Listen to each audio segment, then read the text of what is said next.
Kapuso, personal na bibisita si Pangulong Ferdinand Bongbong Marcos Jr. sa Negros Occidental upang silipin ang lawak ng pinsalang iniwan ng Bagyong Tino, kasabay ng patuloy na pagtaas pa ng mga bilang ng mga nasawi at nawawala ayon sa ulat ng Office of Civil Defense Negros Island Region o NIR. Batay sa pinakahuling datos mula sa OCD-NIR, mga kapuso, 101 na ang naiulat na nasawi. 54 ang nawawala o patuloy na pinaghahanap, habang 153 ang nasugatan sa kalamidad na tumama dito sa Negros Island. Darating ang Pangulo, mga kapuso, sa JPMGS National High School sa bayan ng Moises Padilla, katabi ng La Casillana, upang simulan ang kanyang gagawing inspeksyon. Mula rito ay tutungo siya sa Barangay Poblasyon upang personal na kausapin ang mga apektadong residente at tingnan ang lawak ng pinsala ng bagyo sa lugar.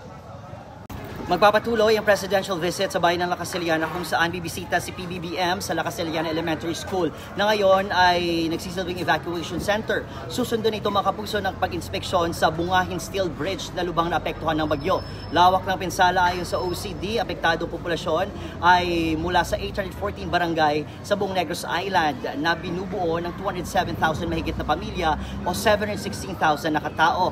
Nasirang bahay naman, mga kapuso, mahigit 53,000 ang totally damage at mahigit 44,000 naman ang partially damaged. 9,000 mahigit ang totally damaged dito lang sa Negros Occidental at isang totally damaged sa Negros Oriental. Mahigit 42 million naman, mga kapuso, ang danyos o pinsala sa agrikultura. Patuloy ang pagtugon ng pamahalaan sa mga naapektuhan at nagpapatuloy ang relief, search and retrieval at rescue, pati yung mga clearing operations dito sa NIR.